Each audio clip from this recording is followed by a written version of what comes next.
오늘 우리에게 주시는 말씀은 마태복음 5장 38절부터 42절까지의 말씀입니다. 우리 마태복음 5장 38절부터 42절까지의 말씀, 우리 말씀의 순서에 따라서 우리가 함께 살펴봅니다. 한 절씩 교독하시고요. 우리 마지막 절 함께 읽습니다.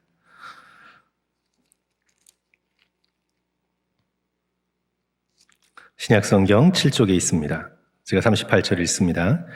또 눈은 눈으로 이는 이로 갚으라 하였다는 것을 너희가 들었으나 나는 너희에게 이르노니 악한 자를 대적하지 말라. 누구든지 내 오른편 뺨을 치거든 왼편도 돌려내며 또 너를 고발하 하여 속옷을 가지고자 하는 자에게 겉옷까지 가지게 하며 또 누구든지 너로 억지로 오리를 가게 하거든 그 사람과 심리를 동행하고. 같이 읽습니다. 내게 구하는 자에게 주며 내게 꾸고자 하는 자에게 거절하지 말라. 아멘. 요즘 미국 사회나 한국 사회를 바라보면서 제가 느끼는 것은 참 사회에 분노가 많다라는 것을 느끼게 됩니다. 참 분노가 많습니다. 우리 코로나 팬데믹으로 인한 스트레스 때문인지 한국에서는 그 아파트 층간의 소음 문제로 다툼이 굉장히 많다 그래요. 그러니까 위에서 쿵쿵쿵 울리면 참지 못하고 올라가서 직면해서 언성이 높아가고 말다툼이 벌어지고 심지어 경찰까지 출동해야 되는 폭력 사태로 이어지는 것을 보게 됩니다. 심심치 않게 굉장히 많이 일어난다고 합니다.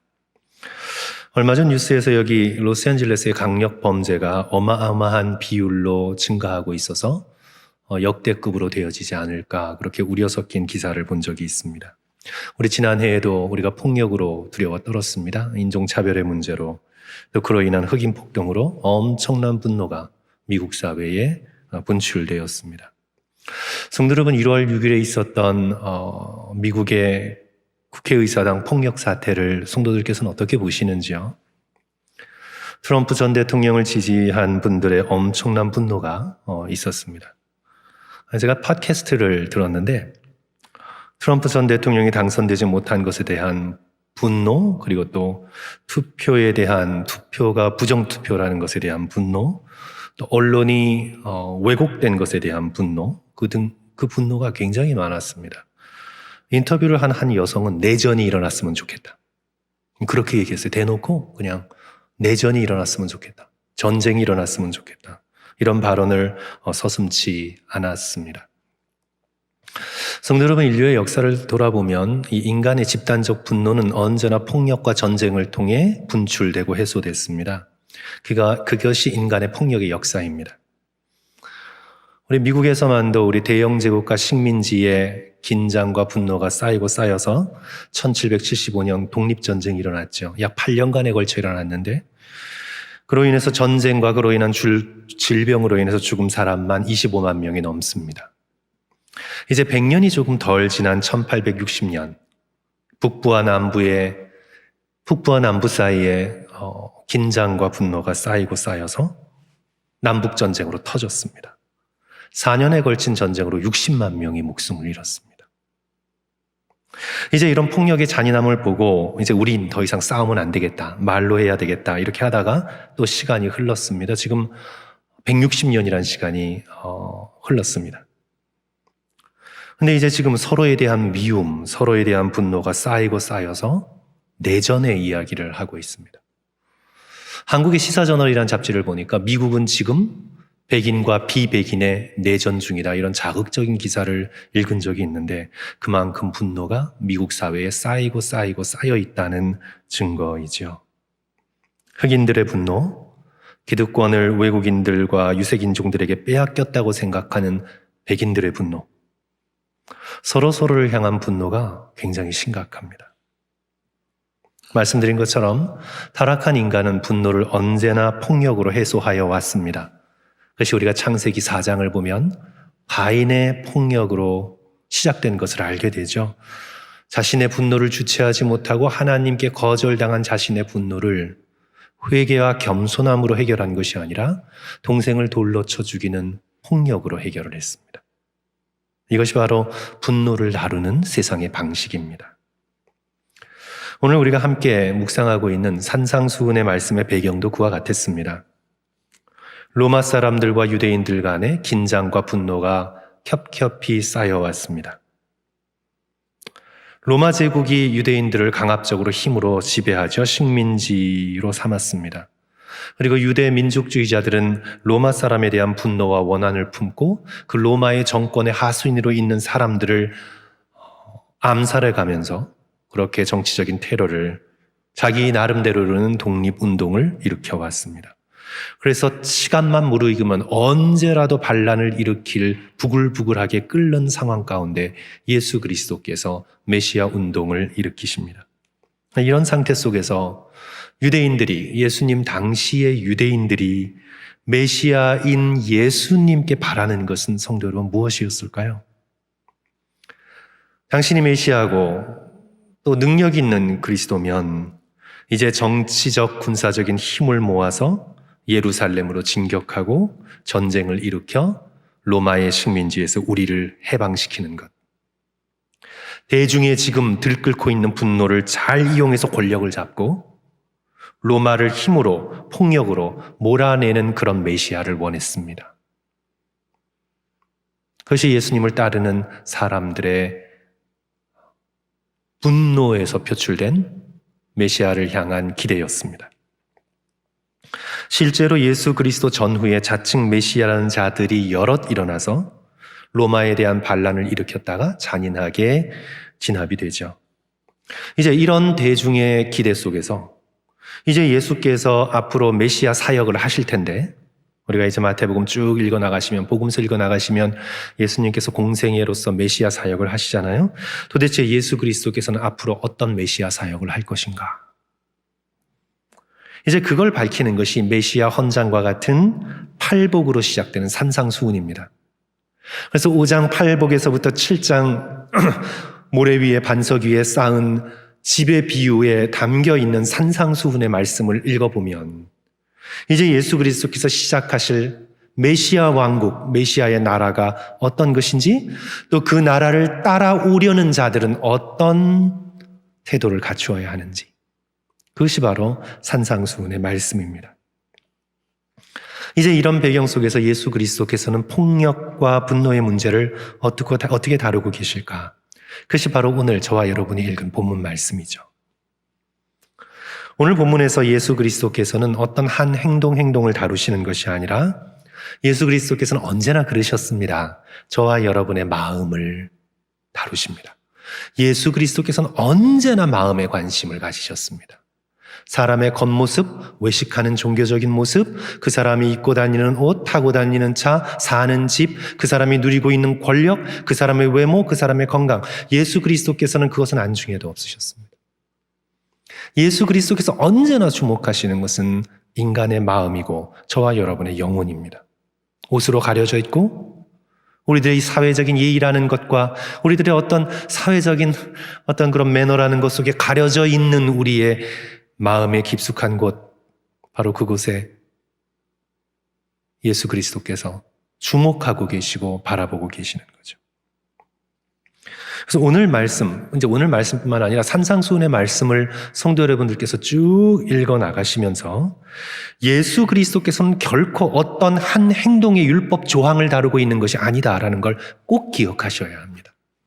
예수 그리스도께서는 지금 마음을 다루고 계십니다. 우리의 마음의 변화, 우리의 영혼의 변화를 다루고 계시는데, 그래서 이 산상수훈의 말씀, 또 오늘 본문의 말씀을 읽으시면서 오른편 뺨을 맞거든 왼편도 돌려대야 한다. 누가 너에게 속옷을 달라면 겉옷까지 벗어주어야 한다. 오리를 가자고 하면 십리까지 걸어가 줘야 한다. 그런 우리의 겉의 행동, 우리의 한 행동, 그것을 율법의 규율로 삼아서 그것을 지키라고 지금 율법을 가리키고 있는 것이 아닙니다. 오른뺨 맞고 왼뺨 돌려대면서 일을 갈 수도 있어요. 그래, 어디 두고 보자, 다음에 내가 너를 꼭 극복하겠다. 마음에 분노를 품고 뺨을 돌려댈 수 있어요. 중요한 것은 겉 행동이 아니라 예수 그리스도께서는 마음을 주목해 보시거든요. 그래서 오늘 이 말씀은 어떤 행동을 하라는 예수 그리스도의 율법의 가르침이 아니고, 오늘 여기 나와 있는 예수 그리스도께서 예화를 들어 말씀하는 사람들처럼 너는 그렇게 자비롭고 온유하고 자기 희생적인 행동을 기쁨으로 자연스럽게 할 수 있는 마음의 상태를 갖춘 천국 백성이 되고 나의 제자가 되라. 예수 그리스도께서는 그 사람의 마음, 그 사람의 삶 전체를 주목하고 계시는 것입니다. 그러니까 한마디로 오늘 여기 본문에서 말씀하고 있는 바 분노와 폭력을 그 마음에서부터 다 버린 천국 백성이 되라고 초청하고 계시는 거죠. 절대 평화의 천국 백성으로 이 땅을 살아가라고 말씀하고 계시는 겁니다. 이것이 바로 세상과 다른 천국 백성의 모습입니다. 그래서 오늘 말씀의 초점은 어디에 있냐 하면 내가 개인적으로 억울한 일을 당할 때 저와 여러분이 예수님이 살던 당시와 엄청나게 다르지만 그러나 우리가 개인의 삶을 살면서 억울한 일을 당하잖아요. 손해를 보잖아요. 심지어는 모욕을 당하잖아요. 그럴 때 천국 백성은, 예수 그리스도를 따르는 백성은, 주님의 제자된 저와 여러분은 어떤 마음의 태도를 갖춰야 하는가, 우리의 마음에 집중하면서 오늘 예수 그리스도께서 말씀하고 계십니다. 이제 그 원리가 뭐냐 하면 오늘 38절과 39절 중간 부분까지 있습니다. 오늘 성도 여러분들께서 다시 38절 또 39절 중간 부분까지 한번 보십시오. 또 눈은 눈으로 이는 이로 갚으라 하였다는 것을 너희가 들었으나 나는 너희에게 이르노니 악한 자를 대적하지 말라. 거기까지요. 옛사람은 이제 모세를 가리키는 것 같습니다. 출애굽기, 레위기, 신명기에 나오는 법입니다. 옛사람은 눈은 눈으로 이는 이로. 이거 소위 이제 렉스 탈리오니스라 그래서 동형복수법인데요. 이게 뭐냐 하면 우리가 보기에는 잔인하게 들려요. 눈은 눈으로, 이는 이로 잔인하게 들리지만 사실 이거는 잔인한 법이 아니라 잔인함을 막아주는 법이었습니다. 이제 옛날에 사람들은 이제 성도 여러분 어딜 보면 알 수 있냐면 이것부터 설명을 할게요. 이 동형복수법은 해받은 것만큼만 눈은 눈으로 이는 이로, 이것은 내가 손해를 본 것만큼만 상대방에게도 똑같은 해를 끼쳐라 이거예요. 그러니까 누가 나의 눈을 다치게 했으면 그 사람도 눈을 다치게 해야지 그 사람의 머리까지 치면 안 되고, 내가 맞아서 이빨이 다쳤으면 그 사람도 이빨 다친 만큼만 보복을 해야지 그 사람의 뭐 뼈를 불어놓는다든지 이렇게 하면 안 된다. 그러니까 다친 것만큼만, 그러니까 폭력의 한계를 정해 준 겁니다.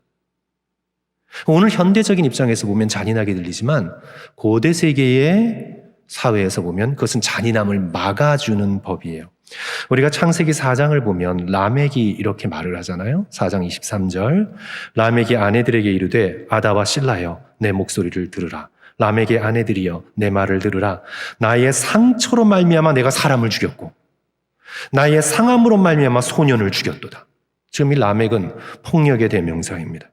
누가 나에게 조금 상처를 주면 그 사람을 죽여버려요.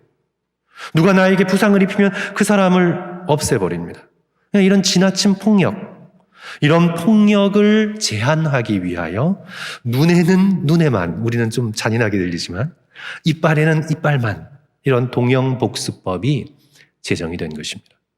하지만 이제 예수 그리스도께서는 천국의 백성은, 주님을 따르는, 나를 따르는 제자들은 한 걸음 더 나가서 아예 되갚고자 하지를 말아라. 아예 너의 힘으로 보복하려고 하지를 말아라. 이제 그것이 오늘 본문의 가르침이죠. 39절 하반부 보시면 나는 너에게 이르노니 악한 자를 대적하지 말라. 여기서 대적하지 말라는 것은 악한 자가 하고 싶은 대로 하게 내버려 용인하라는 말이 아니라 대적, 즉 적으로 삼지 말라. 그를 적으로 삼아서 너가 그를 되갚아 보복해야 할 상대로 여기지 말라. 한마디로 개인적 보복을 하지 말라. 성도 여러분들께서 이 말씀을 다룰 때에 오해하시지 말아야 될 것은요, 오늘 이 말씀이 세상의 질서, 법정의 범죄에 대한 징벌을 말씀하고 있는 것이 아닙니다. 예수께서 지금 이렇게 말씀하시는 것이 아니에요. 세상에서 살인 저지른 자들, 연쇄 살인자들, 온갖 나쁜 짓 한 사람들 다 풀어주고 어떤 해로움도 가하지 말라. 예수님께서 지금 그런 말씀을 하고 계시는 게 아니에요. 사람 죽이고 난리를 친 사람도 어떤 벌도 받게 하지 말라. 만약에 그렇다면 이 사회는 유지될 수가 없습니다. 지금 예수 그리스도께서 사회 전체를 놓고 지금 그렇게 말씀하시는 것이 아니고, 예수께서 말씀하시는 것은 지금 당신을 따르는 제자들, 하나님의 다스리심을 받는 천국의 백성은 개인적인 손해를 입었을 때 자신의 힘으로 되갚으려고 하지 말라. 왜일까요? 하나님이 다 보고 계시니까. 천국의 백성은 하나님의 실제를 살아가는 사람들이고 하나님의 통치를 의지하며 살아가는 사람들이기에 하나님께서 다 보시고 계시고 하나님께서 다 갚으실 것이기 때문에 너가 너에게 손해를 입힌 사람을 적으로 여겨서 되갚지 말고 오히려 형제로 여겨 도와야 할 대상으로 불쌍히 여기라. 예수 그리스도께서 그렇게 말씀하고 계시는 거죠. 그것은 로마서 12장에 나와 있는 그런 원리와 같습니다. 로마서 12장 17절, 18절, 19절, 20절, 21절 성도 여러분 한번 보십시오. 사도 바울께서 말씀하시죠. 아무에게도 악을 악으로 갚지 말고 모든 사람 앞에서 선한 일을 도모하라. 할 수 있거든. 할 수 없는 상황도 있으니까 말씀한 거예요. 할 수 있거든 너희로서는 모든 사람과 더불어 화목하라. 내 사랑하는 자들아 너희가 친히 원수를 갚지 말고 하나님의 진노하심에 맡기라. 기록되었으되 원수 갚는 것이 내게 있으니 내가 갚으리라고 주께서 말씀하시니라. 내 원수가 줄이거든 먹이고 목마르거든 마시게 하라. 형제처럼 대하라. 그리함으로 내가 숯불을 그 머리에 쌓아놓으리라. 그 숯불이 징벌의 숯불이든 회개의 숯불이든 정결함의 숯불이든 잘 몰라요. 그러나 그리함으로 내가 숯불을 그 머리에 쌓아놓으라. 악에게 지지 말고 선으로 악을 이기라. 악을 악으로 폭력을 폭력으로 되갚으면 결국 악이 커지고 폭력이 커지고 분노가 더 눈덩이처럼 쌓이고 대대로 이어져서 보복의 악순환이 계속되니 라멕처럼. 그러니 너는 너의 개인적인 보복을 그만두고 하나님께 맡기고 내가 할 수 있는 한 선을 행하면 선한 능력이 악을 이길 것이다. 천국의 백성은 그런 자가 되어라. 그런 마음을 갖춘 자가 되어라. 그런 인격을 갖춘 성품으로 내게 나와 배우고 나를 따르라. 그렇게 말씀하시는 거죠. 그러면서 이제 예수 그리스도께서는 오늘 본문에서 개인적인 손해와 모욕을 보복하지 않고 다 하나님께 맡기며 끝까지 선을 행한 사람 예화 세 가지 예화입니다. 이건 율법이 아니에요. 예화입니다, 성도 여러분. 예화 세 가지. 그래서 그 예화에 나온 사람과 같은 마음을 품고 그런 사람의 인격, 그 사람이 그런 행동을 자연스럽게 할 정도면 어떤 마음의 사람이겠느냐. 그런 마음의 사람이 너희들은 되어가라. 그런 마음을 갖추고 있는 겸손하고 온유한 나를 배우라. 예수 그리스도께서 산상수훈에서 그렇게 말씀하고 계시는 겁니다. 이제 첫 번째 예화가 뭐냐면 오른뺨을 쳤는데 왼뺨까지 돌려대는 사람 예화예요. 39절 성도 여러분 함께 우리 39절 다 같이 읽습니다. 나는 너희에게 시작. 나는 너희에게 이르노니 악한 자를 대적하지 말라. 누구든지 내 오른편 뺨을 치거든 왼뺨도 돌려대며. 오른편 뺨을 쳤다는 것은 단순한 폭력을 넘어 contempt, 그러니까 모욕이죠. 손등으로 쳤다는 얘기입니다. 그러니까 모욕이에요. 이것은 모욕입니다. 모욕을 당했을 때 내가 그대로 너도 모욕을 당했으니 갚지 말고 모욕을 참는 사람이 되라. 그런 뜻이에요. 성도 여러분, 모욕을 참는 사람이 되려면 손등으로 친 사람을 향해서 왼뺨까지 돌려낼 수 있는 사람이 되려면 굳센 믿음이 있어야 되겠죠. 오기로 그렇게 하면 안 돼요. 예? 그래, 어디 네가 이기나 내가 이기나 보자고 오기로. 그건 그 마음을 주목하여서 보시라 그랬죠. 마음. 행동이 아니에요. 율법의 행동이 아니라 마음입니다. 성도 여러분, 그런 모욕을 참고 견딜 수 있는 사람이려면 얼마나 굳센 믿음이 있어야 되겠어요. 하나님에 대한 굳센 믿음이 있어야 됩니다. 저 사람은 나를 모욕해도 하나님은 나를 사랑하신다. 하나님은 나를 귀하게 보신다. 하나님은 나를 존중하신다. 하나님은 나를 사랑하신다. 사람이 아무리 나를 모욕해도 하나님이 나를 귀하게 보신다는 굳센 믿음이 있지 않고서는 이 모욕을 견뎌낼 마음을 가질 수가 없습니다. 그리고 또 어떤 믿음이 있어야 되겠습니까? 선한 힘이 이긴다. 폭력과 악한 힘은 이길 수가 없다. 결국은 선이 이기고 착함이 승리한다는 굉장히 굳센 믿음이 없이는 오른뺨을 맞고 왼뺨을 돌려댈 수가 없습니다. 세상이 보기에는 지금 약한 자의 위치에 서는 건데, 그렇게 약한 자의 위치에 설 수 있는 사람은 내면이 강한 사람만이 약한 자의 위치에 설 수 있어요. 하나님을 향한 깊은 믿음, 선이 궁극적으로 승리한다는 깊은 믿음이 있지 않고서는 그렇게 할 수가 없어요. 성도 여러분, 제가 몇 차례 강조합니다. 이것을 율법으로 읽으시면 안 돼요. 이를 율법 조항으로 착각해서 그래, 집에 강도가 들어왔어, 우리 가족 다 해하려고 하는데 그러면 저항하지 말라는 건가? 여기 쏘면 여기 쏘라고 하라는 건 그런 말씀이 절대 아니죠. 산상수훈을 그렇게 해석하면 성도 여러분, 이 말씀은 우리가 적용할 수도 없고 읽을 수도 없습니다. 가족이 위험에 빠뜨려 지금 그런 법조항이 아니죠. 그런 상황이면 당연히 가족의 생명을 위해 저항해야 되고 야구방망이라도 들어야 하고 그런 거죠. 이 말씀이 계속 피해를 당하기를 자처하는 매저키스트가 되라고, 도어맷이 되라고, 소위 호구가 되라고 지금 말씀하시는 건가요? 아니죠. 아닙니다. 상황에 따라서 아니라고 거절할 수 있어야 하고 no라고 말할 수 있어야 되고 그만이라고 말할 수 있어야 되죠.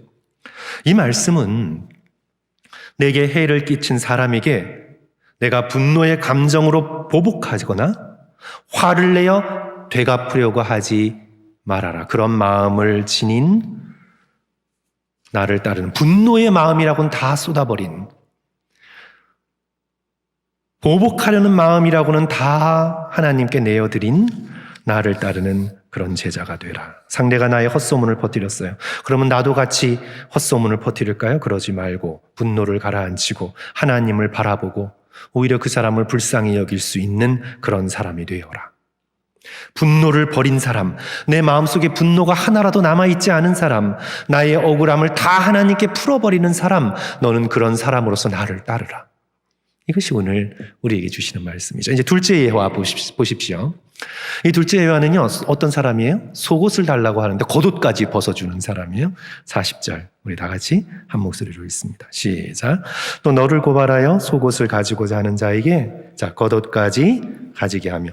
이 말씀은 법정에서 고발당한 상황에 처한 그 배경 속에서 쓰여졌죠. 그래서 이제 뭔가 억울해서 고발을 했어요. 그래서 속옷을, 여기서 속옷이라는 것은 오늘날 속옷이 아닙니다. 고대 사람들에게 튜닉이라고 하는 건데 그것은 울이나 리넨으로 쭉 짠 옷이었어요. 이것은 이제 벌금을 내거나 또는 빚을 갚을 때 사용하기도 했습니다. 겉옷은 못 뺏게 돼 있어요, 법으로. 왜냐하면 추운 사막 기후에서 이 겉옷은 오늘날 슬리핑백과 같아서 그 사람의 집과도 같았어요. 이렇게 비상시에는 겉옷만 입고 자야 돼요. 그래서 겉옷을 뺏는다는 건 그 사람 보고 얼어 죽으라는 말이기 때문에 법정에서 겉옷을 담보물로 요구할 수는 없었어요. 그래서 이제 담보물로 속옷을 달라, 이렇게 법적인 상황 속에서 그렇게 린이 걸렸을 때, 그때 너희들은, 천국 백성은, 나의 제자들은 어떻게 해야 되는가? 법에서 요구하는 최소한의 것만 당장 하고 빠져나가려는 태도로 인생을 살지 말고 고발한 자의 안타까운 상황을 살펴보고 오히려 법이 정한 것보다 더 줄 수 있는 넉넉한 사람이 되어가라. 그걸 말씀하고 있는 겁니다.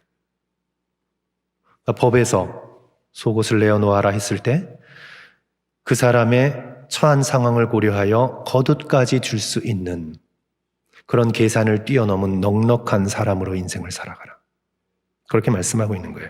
이 말씀이 다시 율법 조항이 아닙니다. 내가 지금 21세기 법정에서 송사에 휘말렸을 때 무조건 자기 권리 다 포기하고 상대가 무리하게 요구하는 것 갈취하려는 것까지 다 들어줘라. 결코 그런 뜻이 아니에요.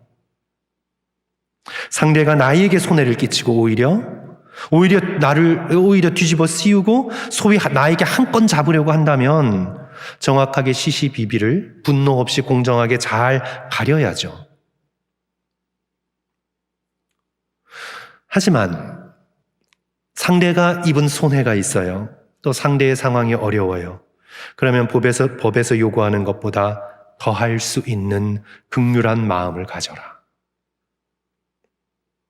이 말씀이 강조하는 바는 거꾸로 이런 사람은 절대 되지 말아라. 너는 나를 따르면서 모든 일에 시시비비를 가려가며 절대 손톱큼만큼도 안 보려는 사람, 늘 마음의 계산기를 품고 다니는 사람, 내 권리를 지키는 것이 인생의 유일한 목적인 것처럼 사는 사람, 이 세상을 살아가면서 손해는 전혀 안 보려는 사람, 속된 표현으로 바늘 하나 찔러도 피 한 방울 나올 것 같지 않은 그런 계산적인 사람으로 인생을 살지 말라. 넉넉한 마음으로 하늘 아버지가 자비하시기에 너에게 무엇인가를 요구하는 사람에게 불쌍히 여기는 마음으로 그렇게 인생을 살아가라. 오늘 이 속옷을 달라는데 겉옷까지 주는 사람의 예화를 들면서 너희는 이런 사람이 되어가라고 제자들에게 요청하고 계시는 거죠. 세 번째 예화는 성도 여러분 무슨 예화입니까? 오리를 가자고 했는데 심리까지 가는 사람. 우리 41절과 42절 우리 다 같이 한 목소리로 읽습니다. 시작. 또 누구든지 너로 억지로 오리를 가게 하거든 그 사람과 심리를 동행하고 내게 구하는 자에게 주며 내가 꾸고자 하는 자에게 거절하지 말라. 시대적 배경을 알아야 되겠죠. 누가 왜 오리를 가자고 합니까? 그 당시 로마 군인은 정복자였기 때문에 길 가는 사람 아무나 붙들고 짐을 지게 할 수 있는 권리가 있었습니다.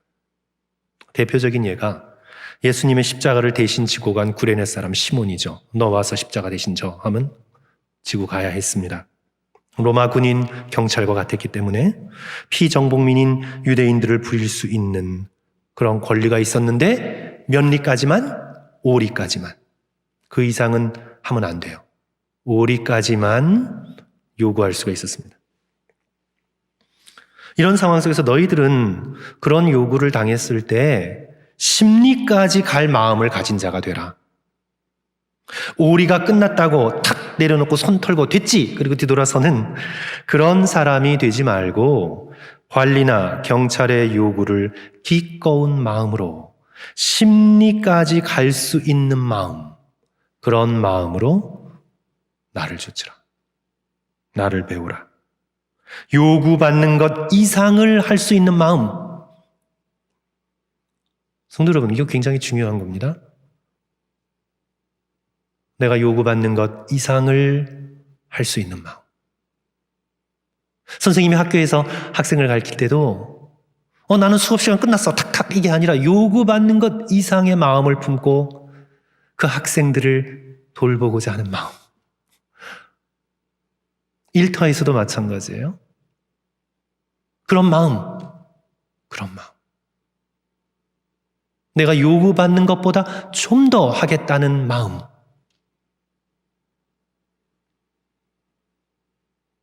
학교에서든 일터에서든 가정에서든 사랑하는 성도 여러분, 교회에서든 이리저리 따지고 계산하지 말고 내가 요구받는 것 이상을 할 수 있는 그런 마음. 그런 마음을 가져야 한다고 말씀하고 계십니다. 왜요? 우리들이 하는 모든 일은 하나님 앞에서 하는 것이고 우리의 속마음을 하나님께서 아시기에, 그리고 결국 하나님께서 우리 마음의 넓이와 크기대로 갚아주실 것이기 때문에 너는 그렇게 하라 말씀하시는 거죠. 오늘 이 말씀 또 율법 조항으로 읽으면 안 됩니다. 주라고 했으니 오늘 말씀 내게 구하는 자에게 주며 내게 꾸고자 하는 자에게 거절하지 말라. 이 말씀을 율법 조항으로 읽어서 그래 주라고 했으니 요구하면 다 줘야 되는구나. 예를 들어 자녀 대학 등록금으로 간신히 모아왔는데 옆집 사람이 차 산다고 좀 빌려주세요 한다고 이 말씀 율법적으로 문자적으로 적용해서 그대로 주어야 된다는 그런 말씀은 아니죠. 아닙니다. 중요한 것을 위해 거절할 수 있습니다. 그 사람을 위해서도 거절할 수 있어요. 그렇죠? 그렇게 율법적으로 오늘 말씀을 하나하나 문자적으로 지키라는 말씀이 아니고 상대방이 내게 요구할 때 그 사람의 입장에서 불쌍히 여기고 내가 힘이 있다면 도움이 되고자 하는 넓고도 큰 마음, 계산하지 않는 마음으로 인생을 살아가고 나를 쫓고 천국 백성이 되어라. 이것이 바로 예수 그리스도의 제자이다라는 것을 말하고 있습니다. 성도 여러분, 이 원리 또 예수 그리스도 이 예화를 닮은 그런 사람이 된다면 오늘날과 같은 폭력은 많이 사라지겠죠. 폭력이 많이 사라질 것 같아요. 많은 분노가 사라질 것 같아요. 아무리 공화당, 민주당 서로 선거를 놓고 적인 것처럼 맞부딪혔지만 결국 미국을 위해서 우리는 다 친구고 우리는 다 동료고 우리는 세계를 함께 지켜나가야 되는 함께하는 우리는 이웃이라는 걸 결국 알게 되겠죠. 만약에 이런 마음을 품을 수만 있다면 미국이 이렇게 두 쪽으로 갈라지지 않겠죠. 교회가 분열되지 않겠죠. 그렇죠. 이런 마음만 품을 수 있다면 우리는 우리가 실제적으로 겪고 있는 많은 인생에 있어서의 문제가 문제 자체로 다가오지 않겠죠. 이런 마음을 갖추기 위해서 율법이 아니라 이런 마음을 갖추기 위해서 우리는 누구를 바라봐야 합니까? 예수 그리스도를 바라봐야 합니다. 돌을 닦아야 하거나 마음을 비우거나 그런 거 하는 게 아니라 우리는 누구를 바라봐야 해요? 이런 마음을 갖추신 예수 그리스도를 바라봐야 합니다. 이 사실 예수님이 지금 산상수훈에서 3가지 예화를 드셨지만 이런 삶을 완벽하게 살아내신 이는 이런 예화 들고 있는 이런 삶을 완벽하게 살아내신 이는 예수 그리스도이십니다. 예수께서 오른뺨을 맞으시면서 다른 뺨까지 돌려대셨습니다. 조롱당하시고 침뱉음 당하시고 가시관을 쓰시고 주먹으로 얼굴을 맞으시고 채찍으로 살이 패이며 뼈가 드러나기까지 맞으시면서도 예수 그리스도께서는 보복하지 않으셨습니다. 저주를 퍼부으시거나 너 내가 부활하고 난 다음에 보자. 예수 그리스도께서 그렇게 협박하시거나 힘으로 맞서시거나 자신을 변호하지 않으시고 털 깎는 자 앞에 잠잠한 양같이 온갖 모욕을 인내로 견뎌내셨습니다. 속옷뿐만이 아니라 겉옷뿐만이 아니라 당신의 순결하신 몸을 저와 여러분에게 내어주셨습니다. 십자가에 못 박히는 순간에도 기도하셨습니다. 저들이 하는 이를 알지 못하오니 용서하여 주소서. 같이 십자가에 달린 강도가 예수 그리스도를 욕하고 저주하는 동안에도 예수 그리스도께서는 잠잠하셨습니다. 회개하고 오른편 강도가 돌이켜 자비를 구할 때 내가 오늘 나와 함께 낙원에 있으리라 약속하셨습니다. 모욕과 저주와 고발에는 잠잠히 인내하시고 자비를 구하는 그들의 요청에는 응답하셨습니다. 예수 그리스도께서는 지금 여기 산상수훈에서 말씀하고 있는 3가지 예화를 완벽하게 100% 살아내셨습니다. 율법으로 그렇게 하셨나요? 예수님께서? 모세 율법이 이러니까 내가 이렇게 지키겠다 하셨나요? 아니에요. 예수님의 마음. 예수님의 마음. 예수님의 마음 때문입니다. 예수님의 마음이 사랑으로 가득 차 있어서 그렇게 밖에는 할 수 없으셨습니다. 예수님의 마음입니다. 우리도 예수님을 의지하여 예수님의 마음을 배워가기로 작정한 제자로서 그저 죽어 천국 가기만을 바라는 사람이 아니라 예수님의 이 마음을 내 마음으로 배워가기를 원하며 오늘의 삶을 걸어가는 제자로서 우리는 예수님의 마음, 예수님을 바라보고 예수님을 배워갈 수 있고 예수님을 흉내낼 수 있고 예수님의 이 말씀을 실천할 수 있습니다. 목사님 이렇게 안 하면 천국 못 가요? 드릴 말씀이 없어요, 저는. 내가 그냥 천국 갈 수 있는 만큼만 그냥 하려는 분들에게는 드릴 말씀이 없습니다. 그러나 이 놀라운 예수, 이 너무나 복되고 아름다우신 예수 그리스도, 어떤 마음을 품으셨길래 당신의 그 거룩하신 몸, 순결하신 몸까지 우리에게 다 내어주신 예수 그리스도, 이 예수 그리스도의 마음을 한 조각이라도 본받기를 원하는 믿음의 백성들에게 예수 그리스도께서는 성령을 통해서 할 수 있는 능력을 주시고 할 수 있는 힘을 주십니다. 우리의 마음이 예수님의 마음을 본받아 되갚지 않고 모욕을 참아내고 적을 도와주어야 할 불쌍한 영혼으로 보고 계산하고 챙기는 삶보다 차라리 손해보고 베풀고 나누는, 성도 여러분, 정말 우리가 그런 마음 갖기를 소원합니다. 우리가 지난날에 우리의 많은 실패와 실수와 지금도 들끓고 있는 우리의 분노를 예수 그리스도의 십자가에 다 맡기고 우리가 서툰 제자지만 배워가기를 원합니다. 오늘 산상수훈의 말씀을 함께 묵상하시면서 예수 그리스도의 마음을 닮은 마음으로 변화되어져 나가는 저와 여러분 되시기를 주님의 이름으로 간절히 축원합니다.